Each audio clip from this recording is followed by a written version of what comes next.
বিসমিল্লাহির রহমানির রহিম। আমি মোহাম্মদ ফজলুল হক তালুকদার, খিলগাঁও থানা ৭৫ নম্বর ওয়ার্ড বিএনপির সিনিয়র সহসভাপতি। আমি ৭৫ নম্বর ওয়ার্ডের জনগণ, সাধারণ মানুষ এবং সিনিয়র জুনিয়র নেতাগুলি ভাই ও বোনদের জানাই আমি ঈদুল আজহা শুভেচ্ছা অভিনন্দন।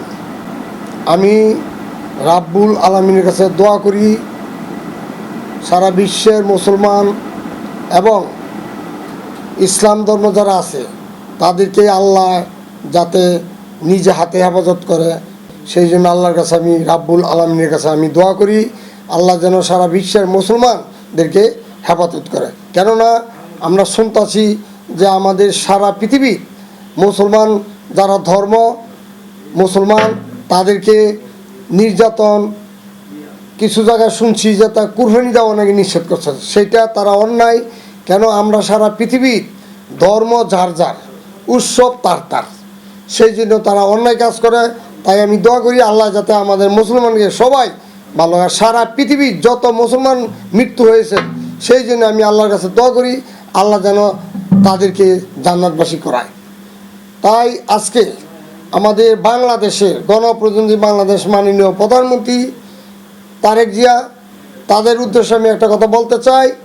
আমাদের যারা মন্ত্রী, মিনিস্টার, এমপি এবং প্রশাসনিক কর্মকর্তা, তাদেরকে যে দায়িত্ব তারা পেয়েছে সেই দায়িত্ব আল্লাহর দান।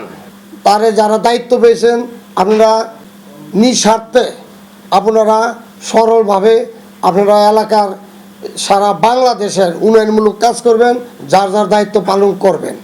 তাহলে আমাদের আগামীতে 5 বছর পর আমাদের বাংলাদেশ জাতীয়তাবাদী দল যারা আছি, বিএনপি করি, সবার জন্য সহজ হবে। 5 বছর পরে আবার নির্বাচনে আবার এই দেশে জনগণের ভোটে তারপর আবার তারেক জিয়া প্রধানমন্ত্রী, আবার সরকার নিযুক্ত হবে। তাই এই জন্য আমি বলছি ৭৫ নম্বর ওয়ার্ড জনগণ, আমি সবাইকে শুভেচ্ছা অভিনন্দন জানাইলাম। যারা কুরবানি দিবেন বর্জ্য আতারে পাতারে কোনো জায়গায় আপনারা ফালাবেন না, সব সময় একসাথে জোগাড় করে রাখবেন। কিন্তু সিটি গঠন যারা আছে তারা এই বর্জ্য সরাবে। আর যারা কুরবানি দিবেন তাকে কাছে আমি একটা উদ্দেশ্য বলতে চাই, নেতাকর্মী ভাইয়েরা, বাংলাদেশ জাতীয়তাবাদী দল যারা আছে আমাদের নেতাকর্মী সবাইকে যারা কুরবানি না দিবে, দল নির্বিশেষে সবাইকে আপনারা বন্ধ করে নেতাকর্মীর কাছে অনুরোধ, আপনারা সবাইকে আপনারা মাংস দিবেন। যারা বাড়িতে যাবে খুব সাবধানে, আল্লাহ যাতে সাবধানে আনে এবং আল্লাহর কাছে দোয়া করি সারা বাংলাদেশের মানুষকে আল্লাহ হেফাজত করে এবং যারা মুসলমান ইসলাম ধর্ম সবাই যাতে কুরবানি দিতে পারে এবং যারা কুরবানি দিতে না পারে তাদেরকে নেতাকর্মীদের উদ্দেশ্যে আমি একটা বলতে চাই, মন্ত্রী মিনিস্টারকে বলতে চাই, আপনারা গরিব মানুষে ঘরে ঘরে আপনারা কুরবানি মাংস পৌঁছে দেবেন, যতটুকু পারেন ততটুকু পৌঁছে দেবেন, এই আমার অনুরোধ। আপনারা বড় লোক গরুর মাংস খাবেন কিন্তু গরিব মানুষ পাবে না, এইটা হয় না। আমাদের দেশ প্রত্যেক গরিব কর্মী সবাইকে দিয়ে আপনারা বন্ধ করে কুরবানি দেবে, তাহলে দেখবেন আল্লাহ আপনাদের এই কুরবানি কবুল করবে। আর না হয়তো যদি নিজেই খালি ফ্রিজে রেখে বন্ধ করে গোছ খান তাহলে আল্লাহ কবুল করবে না।